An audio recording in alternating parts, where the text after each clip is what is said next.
G'day folks, I'm going metal detecting. I haven't done a lot of this for a while. Those of you who follow my YouTube channel or have followed it for quite a while will know that I love metal detecting. I used to do a lot of it. I became absolutely obsessed with it. I couldn't get enough. But what happened, I had a Garrett Ace a Garrett AT Pro, which is a great metal detector. But after swinging a heavy metal detector all day, or for hours on end, my arm got sore, my right arm, and I didn't know what was going on. So I just pushed through the pain because I was having too much fun to care. It got to the point I could barely swing it for any more than 2 or 3 minutes at a time without it hurting too much. But I still kept doing it. I just kept ignoring the pain. I was training my mind to just ignore the pain and get going. But what I didn't realise was that I was developing tennis elbow. I ended up with the worst case of tennis elbow. I had no choice but to stop metal detecting altogether.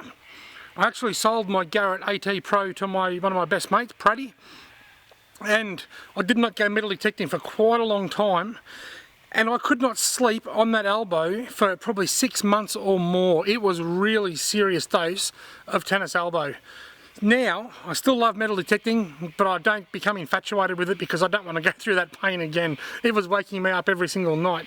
So I sold my Garrett AT Pro to my mate Pratty, but we kept the Garrett Ace 250, which is what I started out with, which is actually my wife's, but we share it. And today I'm going to go metal detecting on a campsite, and I'm going to give you 3 of the best tips that you will ever get with regards to metal detecting in a campsite. Righto, firstly, this is probably the best tip you'll get. You can see behind me here there's been a campfire. Campfires are great places to go metal detecting and to look for coins, but not in the campfire, because people throw cans and stuff in the campfire, they melt down, and then you end up with lots of false signals and garbage and crap, and they're almost impossible to detect. But what you want to do is visualise where the people would have been sitting. Now, most of us have been camping at some stage in our lives and know that when you first light the fire, you sit nice and close and you huddle around it.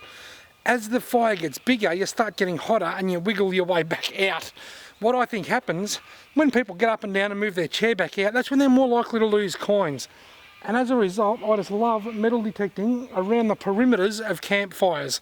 Not on the actual fire, but around the perimeters.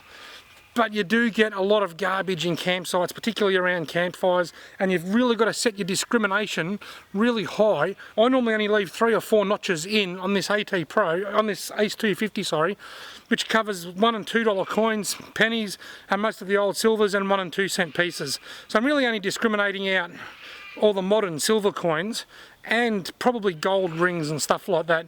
Gold rings generally ring up similar range to a lot of garbage, and in areas that are so dense with rubbish like campsites, particularly ring pools and bottle tops, you're just going to go mad digging up every signal. So tip number 1, look for campfires and work a ring around the campfires. Even go around it 3 of the campfire, even go around it 3 or 4 times, but you may need, depending on how often that campfire is being used, you may need to tighten up your discrimination. Number 2 is to go out amongst the trees in the background, like over here, because people don't have their tents on the campfire. They set their tents up on the flat areas around there, and quite often you find coins around tents. But in particularly, look for skinny trees or areas that may have had clotheslines strung between them, because I love looking for coins under areas where I know there's been clotheslines. So if just by wandering through the open, you don't get as much signal, you don't get as much garbage. So once you get away from your fire and over into the more open areas where people have actually been camping as opposed to just sitting around the fire, you get a lot less ring pools, a lot less garbage, and you can throw a whole heap of your discrimination back in, and that's where you're normally bound to find gold rings. I've only ever found 2 gold rings, but one of them was in a campsite. So as you get away from the campfire, over towards the open areas where people are likely to have had clotheslines strung between trees or clothes hanging off tent guide ropes and stuff like that, that's when you're going to get less garbage and you're going to find more coins. Tip number 3 is water. You can't really see in this camera. Actually, I might see if I can turn this around. Ready? Have we got a nice flat horizon? You can see all the water in the background here. People love swimming. People who are camping are drawn to water. And they're quite often, they'll have their beach towels laid out, as we know, and they take their rings off to go swimming, and they empty their pockets before they go in, or put their wallet on the bank.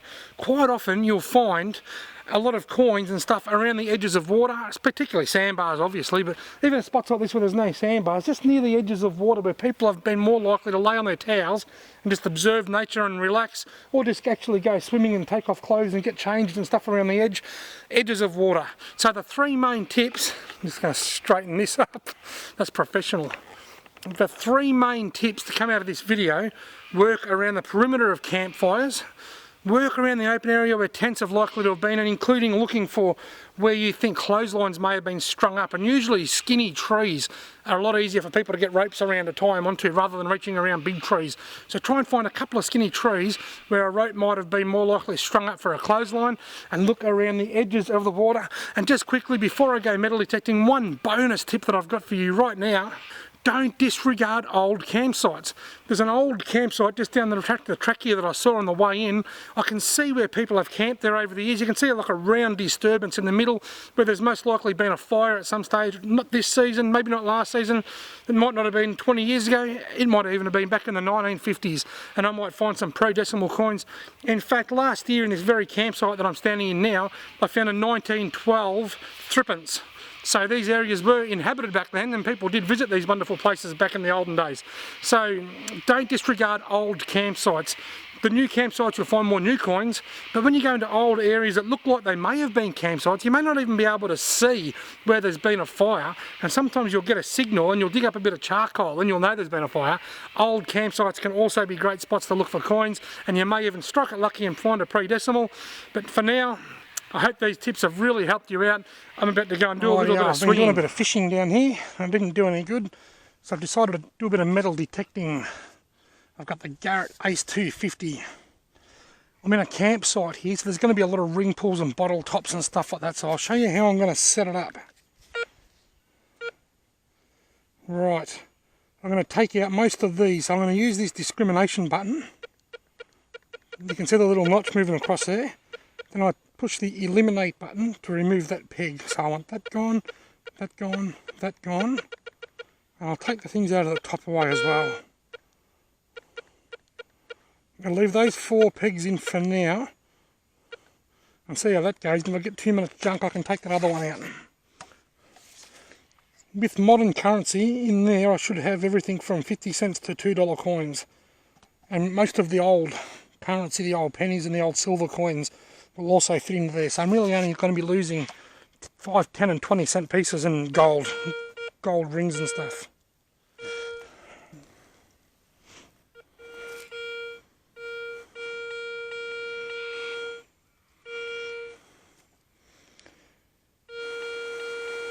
That's an encouraging sign. That's quite an encouraging sign. It's a nice solid sign.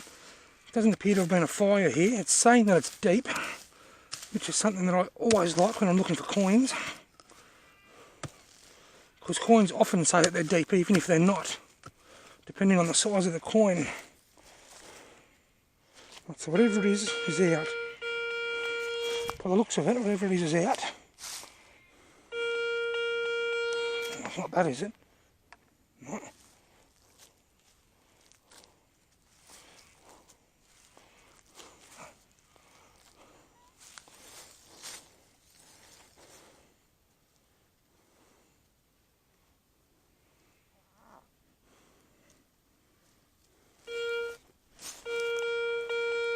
In here.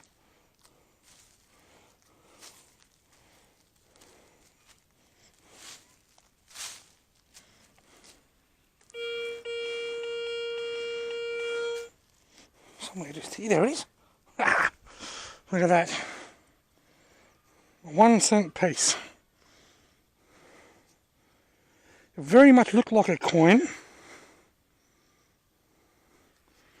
Coins come up on here as quite a solid signal, but because it's such a small coin, it said it was a bit deeper. It said it was 3 inches deep, when in fact it was probably only an inch or so under the surface. 1 cent coin. Not worth anything, but great practice. Finding 1 cent coins helps you to identify what coin signals look like as opposed to junk signals. That's a start.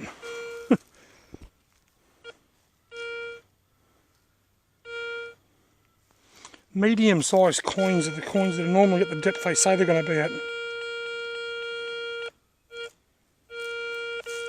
Righto, this is a bit corny looking.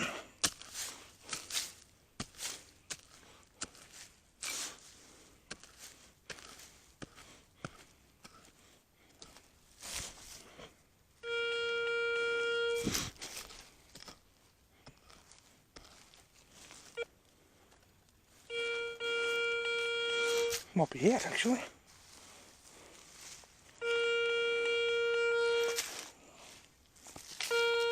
There it is. What have we got here? A 2-cent piece. Where was that? That's very coiny looking. If you can see here, it's a nice solid signal and it's saying that it's deep.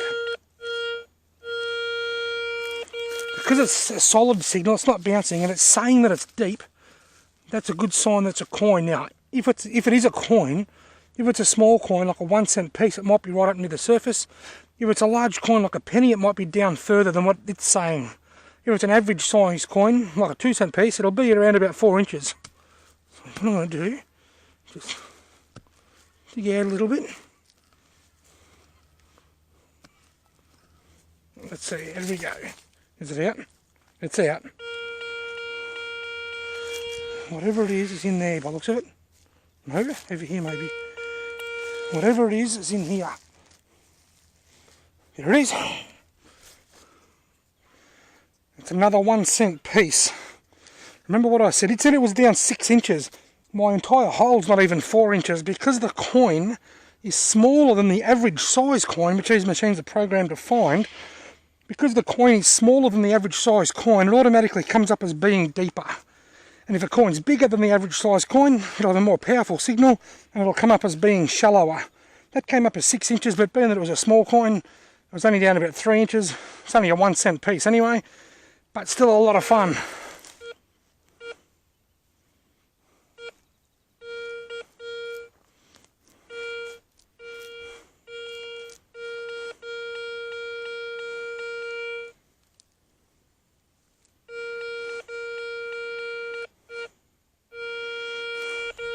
This one may or may not be a coin. I'm not sold on this signal for some reason. I'm liking the fact that it's telling me that it's deep. That tells me that it's a small target.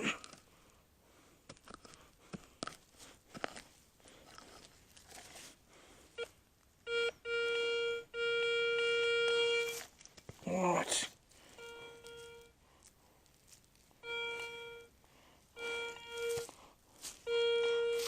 There it is. I was completely wrong. It's a 2-cent piece. I was right in the sense that it was a small target, but it wasn't, I thought it was going to be junk. It wasn't as strong and solid a signal as what a lot of coins usually are.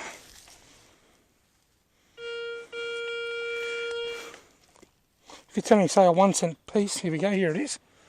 It's a tiny little, it's a ring of a tarp. One of those camping plastic tarps or tarpaulins. They actually drive you mad when you're metal detecting because they're the same size and ring up very similar to a coin. You actually dig a lot of these. When you discriminate a lot of your rubbish out, you don't actually discriminate these out too much because a lot of them are almost identical to the metal detector as coins.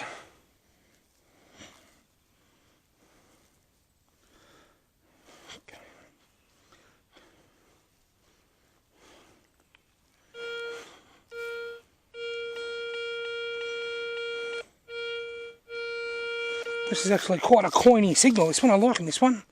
Best signal I've had for a while. And there it is. There's the coin. Aha! $2. I am rich. $2 coin. Thank you very much. It's dirty. I'll wash it. That is destined for the self-serve checkout at Coles Supermarket. There's my next 2 loaves of bread paid for.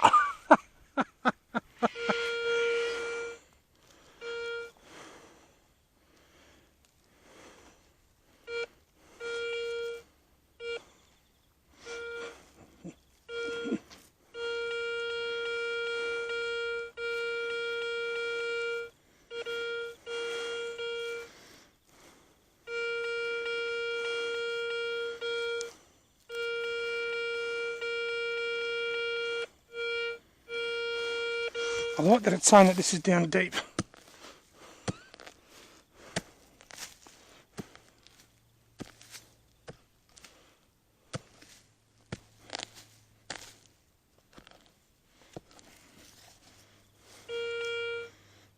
There's a cricket.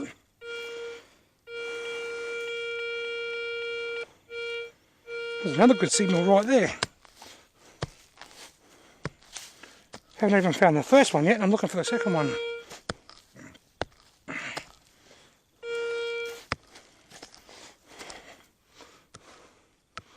There's a bottle top.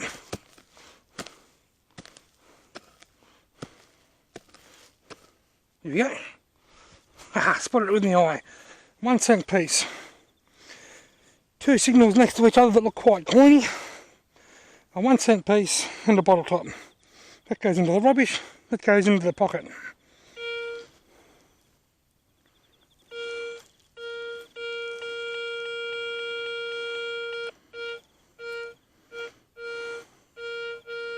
This is quite a strong signal. It's a fair way away from any current campground at the moment.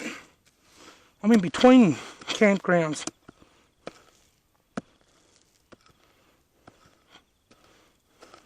It's quite a corny little signal. Let's have another look and see if it's out yet. It's not out.